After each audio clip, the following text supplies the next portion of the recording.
Balvi miestelis. Mums, lietuviams, mažai ką sako. Ir kada pasižiūri šitą istoriją, nustembi. Balvi miestelis. Mums, lietuviams, mažai ką sako. Netgi žodis Latgalė, kaip ir Zemgalė. Taip pat žinom, kad yra kažkur Latvijoje. Nebent tik šypseną gali sukelti, kad yra Ariogala, Betygala ir čia Latgala. Žodis galas ne visada rodo pabaiga, bet galbūt tai yra senovės baltų žodis žemė. Latgala. Ir kada pasižiūri šitą istoriją, nustembi. Randi baltų tautose tai, ko norėdamas nerasi, o kaip kada rasi. Pats pavadinimas Balvi šneka, kad aplinkui šitą vietovardį buvo kiti vardžiai, ne vietovardžiai, o balos. Leidžiu savo tokį dalyką prisiminti, nors yra ir kitų legendų. Tai, kad čia netoli yra Gulbėnė, šneka pažįstamą lietuvišką žodį gulbė, bet ne tą noriu sakyti. Šnekama, kad iš Latvijos istorijos čia ko gero ilgiausiai įsilikę buvo pagonys. Ir mes pradedam savo šneką apie kunigą Rimavičių ir apie Balvos miestelį, kuris buvo įkurtas 1224 metais. Reiškia, už Saulės mūšį apie 12 metų anksčiau pažymėtas. Paminėjau kunigą Rimavičių, dėl ko mes ir pradėjom. Ir mes esam prie jo klebonijos, kuris gyveno. Ir jisai rado tokį daiktą, kurį jums parodysiu, o jūs neteksit žado. Einam į pamatus pasižiūrėti. Žiūrėkit. Štai jo laikais ežere, vienoje iš tų balų, buvo rastas akmuo, kurį jisai mūrijo į pamatus. Pasižiūrėkit, kas tas akmuo. Legenda pasakoja, kad tai buvo perkūno atvaizdas. Mes baltai, gyvendami ne tarp kalnų, lyg tai skulptūrom neužsiminėjom akmenyse, daugiau užsiminėdavom su medžiais, taip įsivaizduojam. O čia neaišku, ar gamta, ar pagonių dievas Perkūnas sukūrė perkūno atvaizdą. Balvo gyventojai žino, kad yra 3 šventovės. Mes apie katalikų dabar šnekam, bet pravoslavų buvo pastatyta berods 1800 ar ne 24 ar 42 metais, o liuteronų bažnyčia tik 1914 metais, kaip klebonas, atsiprašau, mus dominantis Rimavičius iškeliavo kitais keliais. Tačiau visos tos 3 šventyklos, kaip pasakoja vietos gyventojai, stovėjo sakralinėse vietose.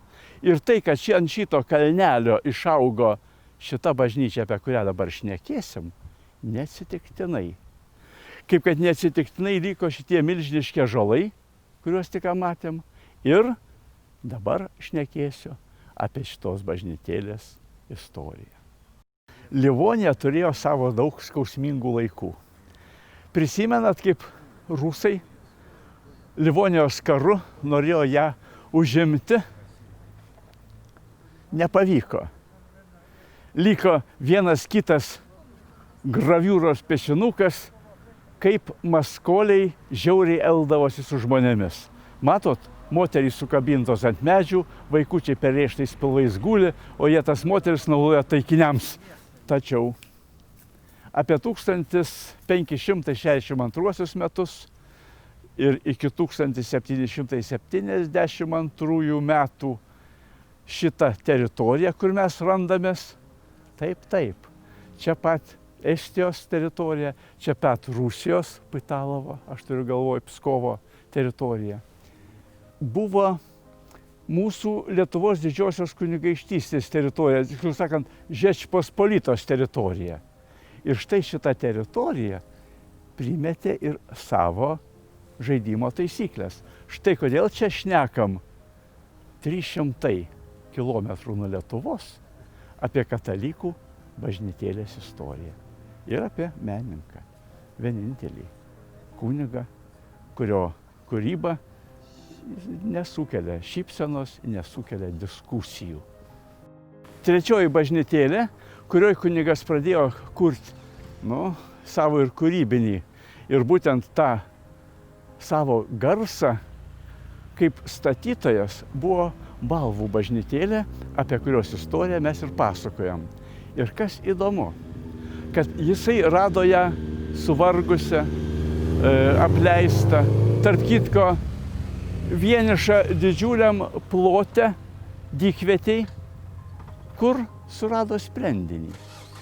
Privertė pasiūlymu, kad čia keltųsi įvairūs amatininkai ir būtent už tą žemės vietą, už aplinką statyti tų bažnyčią. Ir kas gavosi? Per bažnyčios atnaujinimo laikmetį čia susiformavo aiškus miestelis. Ir būtent apie 1914 metais jau čia buvo ir keletas ir smuklių, ir labai daug namų. Ir jeigu miesteliu buvo pavadintas 1928 metais, tuo didesnė garbė. Jis paleido procesą. Tiksliau sakant, jo bažnyčia paleido procesą, kurios kiti negalėjo paleisti. Žiūrėkit, mes esam dabartinės Balvos miestelio katalikų bažnyčios šventoriuje. Pasižiūrėkit, kokia jinai ir charakteringa, lyg tai Lietuvoje nėra panašių. Iš kitos pusės, katalikinė, mūsų, sava, o jos istorija yra super įdomi. Ji čia antroji bažnytėlė, nes savo laiku, berods 1769 metais, kažkur čia netoliese, už kalvelės, buvo pastatyta medžio bažnytėlė, bet ji išstovėjo neilgai, nes už 30 metų, tiesiog sutapimas, kada Jekaterina II paėmė šitą Latgalės teritoriją, buvo numatyta čia pastatyti katalikų bažnyčią, bet užsivėlė. Ir taip gavosi, kad statytojas, Stradnieks, mes apie jį dar šnekėsim, kai būsim interjere, grįžta ir staiga mato, kad pastatytas šitas kupolas ir lyg tai numatyta statyti rusų pravoslavų, tai yra sentikių cerkvė. Jis pakelia vėją net iki pačios Jekaterinos, gauna leidimą užbaigti čia pradėtą statyti katalikų bažnyčią. Ir štai pasiliko šitas kupolas, ta bazilika, iš lauko labai gerai matosi, vidų užeisim irgi matysim.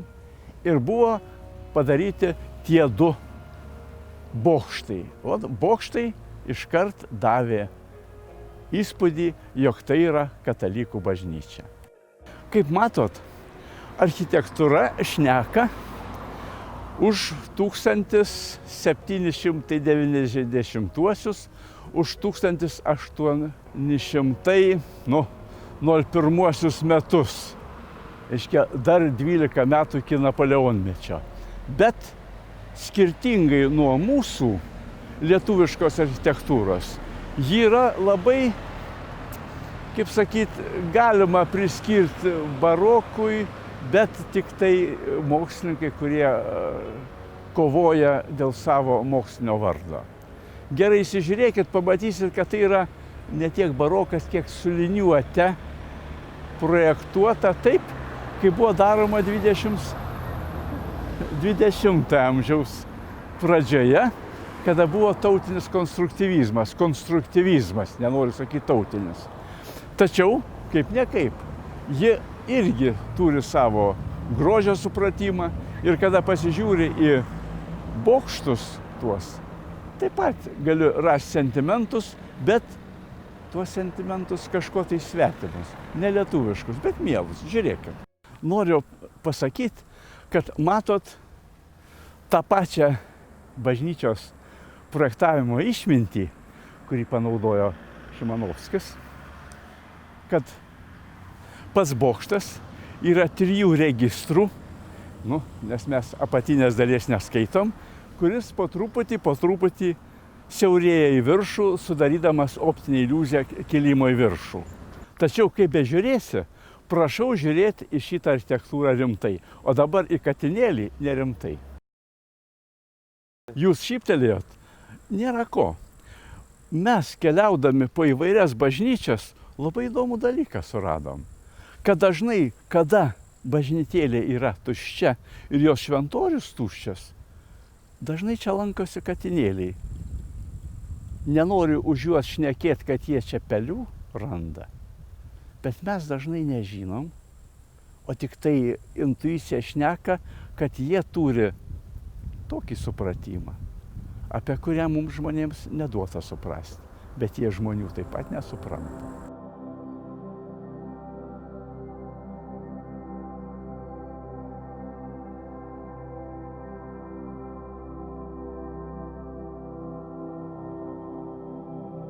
O štai esam interjere.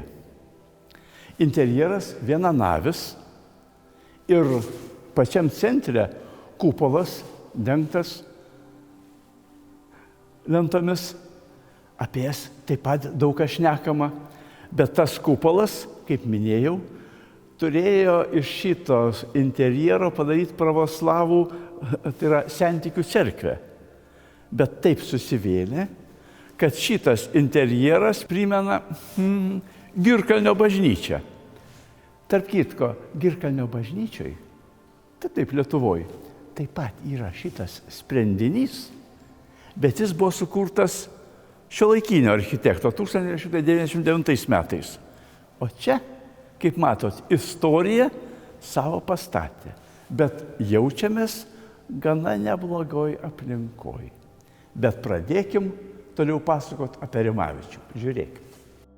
Jisai yra šito interjero autorius, kaip aš bevadinsiu, kunigą, kuris niekada iki to laiko neužsiminėjo kūrybiniais reikalais. Tačiau čia labai gerai jaučiasi vietos, amatininkų darbas. Net tik, kad bažnyčia iš vietos plytų pastatyta, bet netgi ir tom lentom, kur apkalta, taip pat turi sentimentų. Netgi Latvija didžiuojasi, kad turi taip gražiai sutvarkytas lubas. Bet aš ne apie lubas šneku. Kada į šitą Dievo užmirštą kampelį atvyko kunigėlis, jisai pamatė, ant kiek čia viskas apleista. Grindys, girgžda, kaip sakyti, lentos perpuvę, o altorius ypatingai šlykštus. Ir jam atsirado būtent čia, šitam interjere, poreikis jį papuošti, kaip ir kiekvienam tvarkingam žmogui. Bet kas pasidarė? Aplinkui beveik buvo tušti laukai, kurie priklausė šitai bažnyčiai ir sugalvota buvo kaip nors, kad čia pradėtų dirbti žmonės. Ir amatininkai pradėjo savo darbą. Tačiau, juokas juokais, kada atsirado poreikis padaryti puošnų, Latvija neturi šitų tradicijų, kaip mes lietuviai. Susirado tokį Ananaitį. Galvojo, kad tas Ananaitis nenorės čia važiuoti. Gal Antanaitis, bet taip parašyta yra. Liktai jisai buvo pijokas.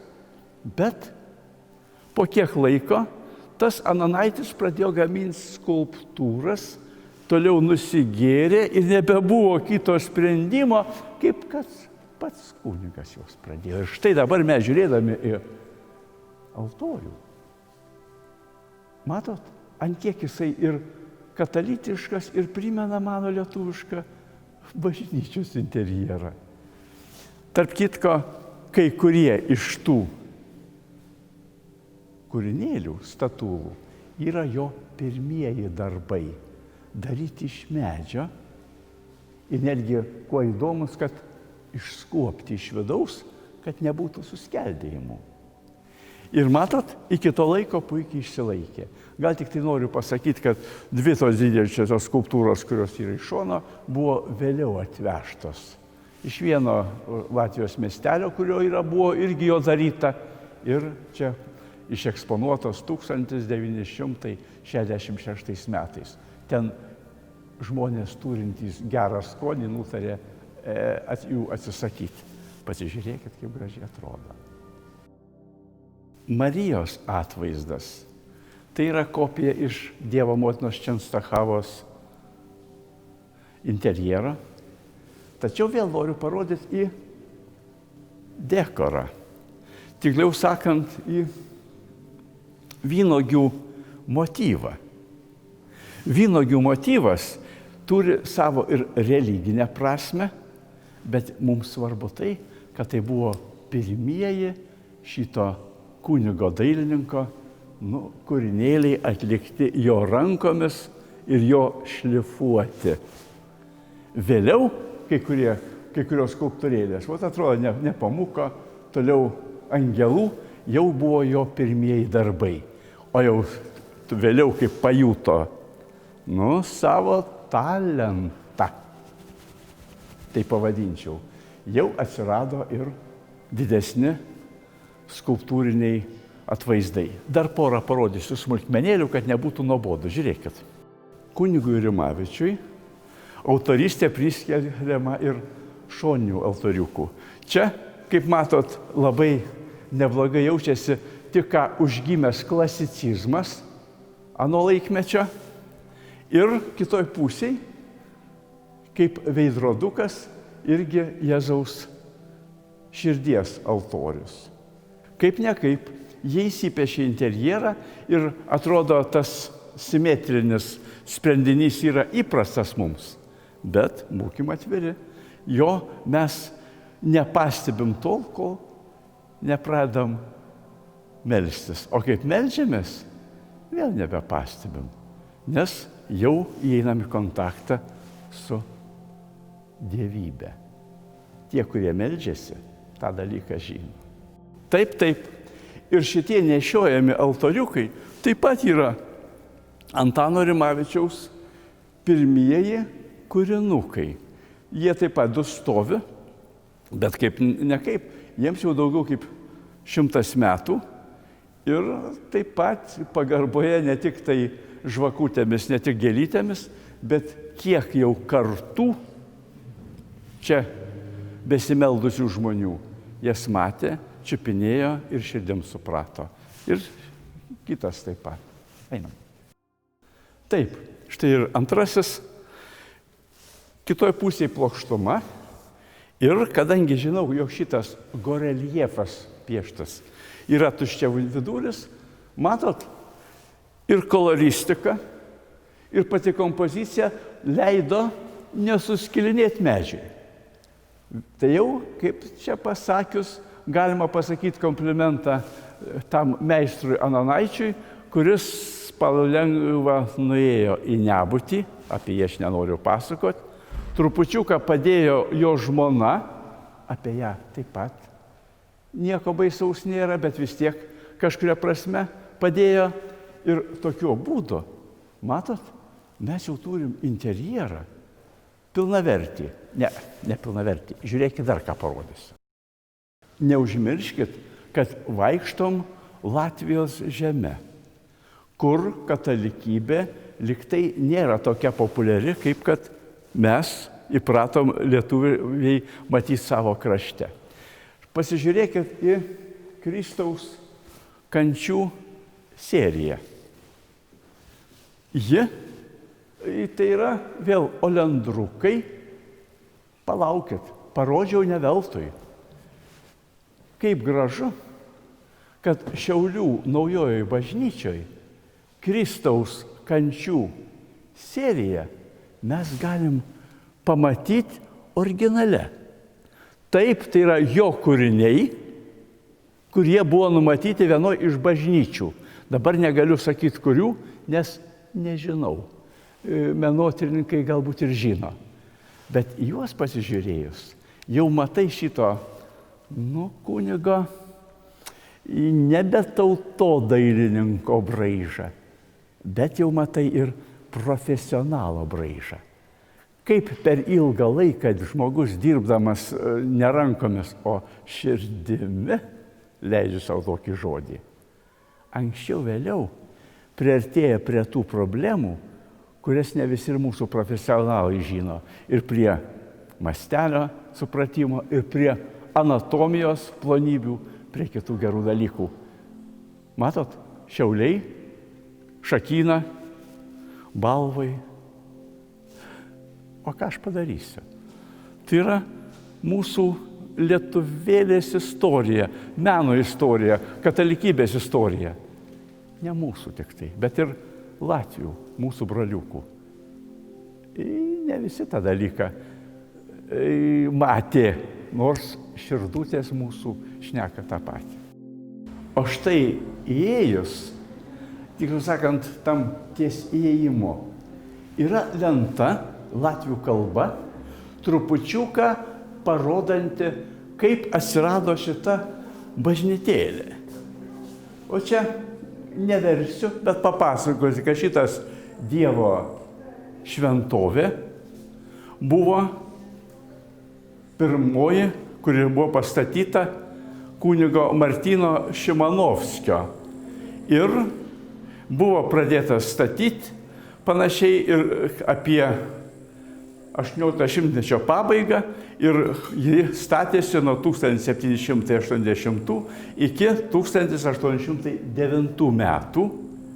Ir kada Jekaterina II šitą dalį prijungė prie Rusijos, kaip kad Šiaulių ekonomija ir kitos ekonomijos buvo už platonišką meilę atiduotas Platonui Zubovui, taip čia neaišku už kokią meilę carienė Jekaterina II savo ministrui kunigaikščiui Jeloginui atidavė šitą visą Latgalės zoną. Ir būtent jo pinigais buvo šita bažnyčia pradėta statyti, ką aš ir pasakojau apie pravoslavinį jos pradžią. Tačiau kaip nekaip susitvarkė reikalai ir žinoma, kad 1797 metais vyskupas Janis Benislavskis ją pašventino katalikybei. Bet žiūrėkit, kokį įdomų daiktą Latviai užfiksavo. Ant sienos visų istorinių dvasiškių pavardės, tame tarpe ir Rimavičiaus, nuo 1896 iki 1914 metų, kuris buvo pagrindinis tos bažnyčios atnaujintojas ir šio miestelio įkūrėjas iki Stalino laikų. Nekomentuosiu. Tai svetima istorija iš kitos pusės mūsų. Žiūrėkit. Ir tai ne viskas, ką matėt.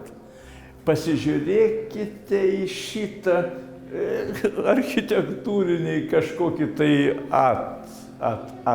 Pasirodo, šitas kurį pavadinau, yra čia palaidotas, kaip tik ir yra Martynas Šimanovskis. Matot, kaip įdomu. Tiesiog šitą dalyką žino visi čia esantys katalikai, o jūs sužinojot pirmą kartą. Nieko nepadarysi, įdomu.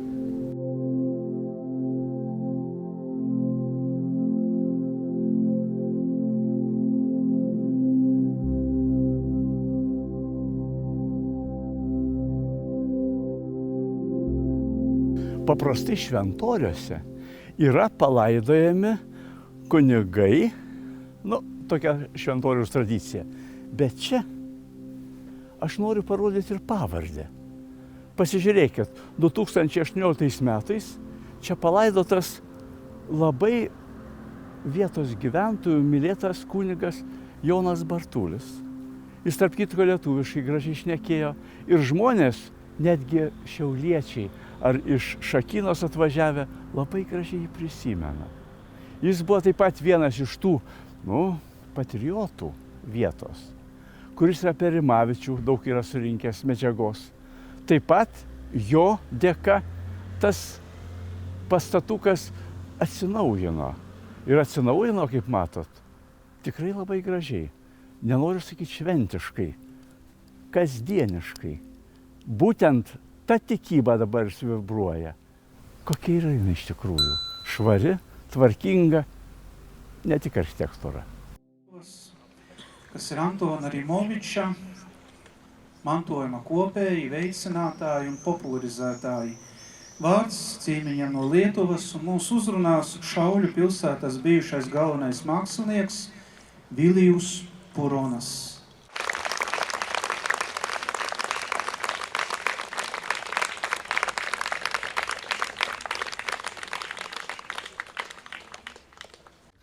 Mėly broliai ir sesutės, atvainuojas.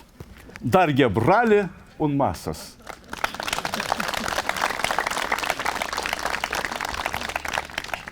Liels prieks, ką lietuvieša Antona Rimoviča atcerė, mūžam palika Balvijų pilsėtinės vesturė. Mes esam pateicīgi visiem pilsėtniekam, duomas priekšniekam, visai duomai mecenatam par šuo skaistų tradicijų. Lietuvieši un latvieši mes esam radi, likuši divas baltų tautas, mūsų kuopiga vesturė. Esam kaimini un krietni cilvēki.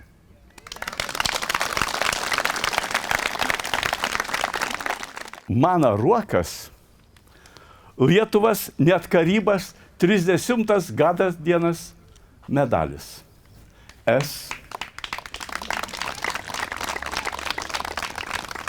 Ką Lietuvos mokslininkų asociacijos biedrus Brūninieks cīnītais par Lietuvos valsts net karybų, tad savo tautas vardą es sniegu šituo slavas nuozimi Balvijų pilsėtinas sabiedrybas patriotai Rūtai Cibuliai. Tai ir pateisyba visai Latvių tautai.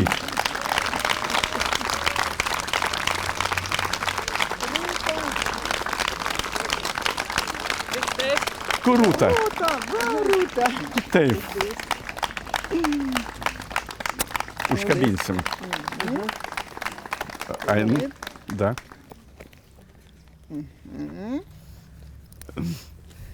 Ой. Čia больно будет. Больно. Labi. O, paldies. Paldies. Paldies. Tokia čia.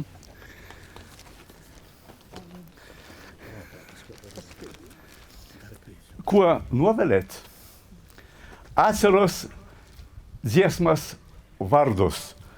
Gadusim teniem laikraščiai, Latvių tauta zeliun ziet. Visi! Gadusim tmieštem laikraščiai.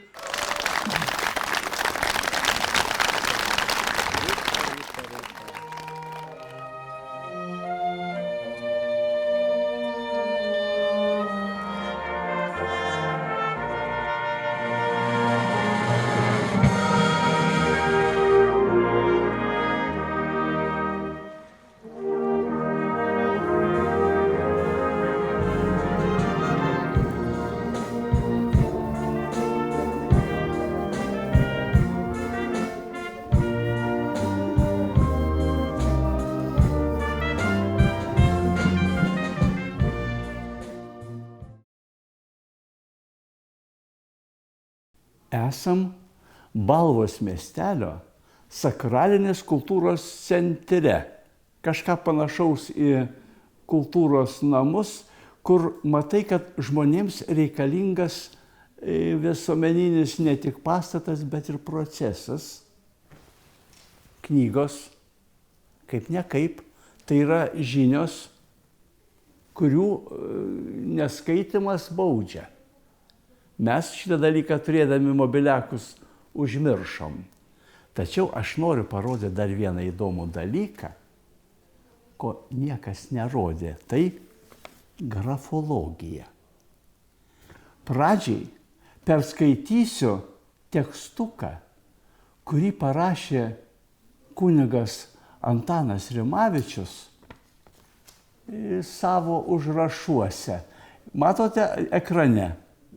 Kol dar nenukeliavau pas tėvą Abraomą, iš ten nei vienas nebesugrįžta. Labai norėčiau dar paviešėti po Šakyną. tą brangią vietelę, kur tiek malonių minčių kūdikystės, jaunystės ir subrendusio amžiaus. Jūs, kvėpuodami ir alsuodami savo tėvynės oru, nesuprantate, kaip malonus yra prigimtinis kraštas. Tikėk manim, mielas tautietė, kad vėjas, kuris papučia nuo jūsų pusės, palieka ramiau ir linksmiau ant sielos. Ir dar pabaiga, tarytum ten ir dūmai yra sveikesni ir malonesni už čionykščius.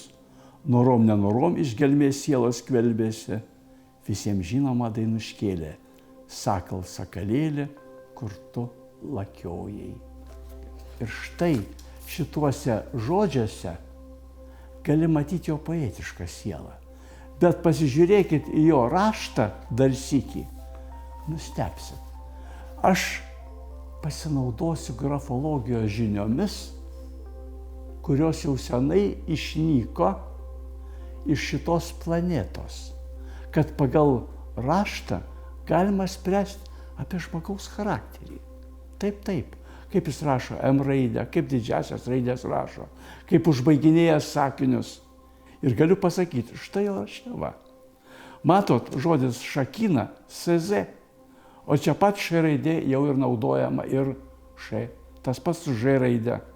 Reiškia, tuo momentu, kaip rašė, lituanistai tik pradėjo tvarkyti mūsų kalbą.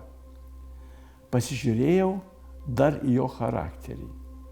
M raidė kiti aiškiai šneka, jog tai buvo pakankamai valingas žmogus, mokantis primesti kitam savo valią. Iš kitos pusės pasižiūrėjus, matai, jog jis visą laiką geranoriškai vibravo kitų žmonių aplinkoje. Niekada neparodydavo, kad jisai atsikėlė ne tą koją. Šitą dalyką raštas labai gerai parodo. Taip pat matai, kad jis buhalteriu būti nelabai galėtų. Tačiau jo logika, kad aplink bažnyčios žemės galima pradėti daryti gyvenvietę, vėl sustato į vietą irgi kaip kūrėja. Pasakiau žodis kūrėjas. Ir štai vėl matau jo kūrėjo braižą ne tik tai plunksnos, bet ir tuose žodžiuose. Ir tuose žodžiuose vėl matot meilę Lietuvai, kuri nuo šičia pulsavo už 300 kilometrų. 300 kilometrų dabar su mašina ir tai toli. O anais laikais kaip su arkliu tekdavo važiuoti. Štai kaip, nebepasakosiu smulkmenų, teko jam parsivežti iš Šakynos čia savo mamytę, kad jam padėtų šeimininkauti. Nebekomentuosiu. Per daug smulkmenų prisirinkom. Štai kokį įdomų kunigą turim. Ir dar, pasivaikščioję po interjerą, mes beveik nelietėm jo kūrybos lauke. Bet čia, Balvose, nėra šitos kūrybos išlikę. Tačiau, kada pasižiūri jo sąrašą, matai nepaprastai ilgą, kiek daug jis yra sukūręs kūrinėlių. Jeigu pasakysiu 500, kiekvienas iš jų tai yra laiko reikalaujantis darbas, tai yra ir talento reikalaujamas darbas, ir idėjos duodantis darbas, ir žinių duodantis darbas. Ir tas profesionalumas, kuriuo jis atliko, leido jį kol kas vadinti, kol kas sakau, bet analogų mes nežinom, kad kunigas gražiai atlikinėdamas savo kunigo pareigas būtų menininkas. Štai viena nuotrauka, štai kita nuotrauka, kuris ir didesnės, iki 2,5 metro skulptūras darė, ir miniatiūrinės. Ir visas tai vėl turi savo išmintį ir anatomijos žinojime, ir kompozicijos žinojime, ir spalvose. Ir štai kokį įdomų žmogų, lietuvį, mes sutikome, tiksliau sakant, pamatėme jo paveldą paliktą Latvijoje. Ir tai, kad dabar mes esam šventėj, miesto šventėj, kuri vyksta prie šito paminklo, neatsitiktinumas. Ir kaip gražu, ir kaip garbinga Lietuvos vardu padėkoti čia dirbančiai Rūtai Cibuliai, kitiems patriotams ir pačiai Latvijai, kad ji yra ne tik mūsų sesutė. Ir kaip malonu, kad mes čia būdami, atvykėliai, svečiai, galim padėkoti tuo būdu Latvijai, kuriuo galim. Dėkojam ir didžiuojamės. Einu prie pasakojimo pabaigos apie kunigą Antaną Rimavičių. Ir štai Balvos miestelis rado jėgų pastatyti jam paminklą pačiam centre, nes jis nelegalus Balvos miestelio įkūrėjas, kaip ten bebūtų. Įdomi istorija. Ir toliau. Štai yra jo gimimo, jo, kaip sakyt, kunigo gimimo metai ir mirties metai. Jis mirė Daugpilyje. Visą gyvenimą jis labai mylėjo Lietuvą. Ir ar ne 11 bažnyčių jam teko per savo gyvenimą latviškų, klebonauti, dirbti. Ir visur jis jautėsi esąs lietuvis, bet dirba Latvijai. Ne tik Latvijai. Jis dirbo katalikų mūsų tikėjimui.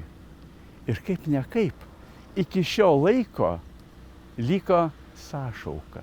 Būtent su jo praeitimi, jo indėliu latviams ir Balvos miestelio šitas paminkliukas.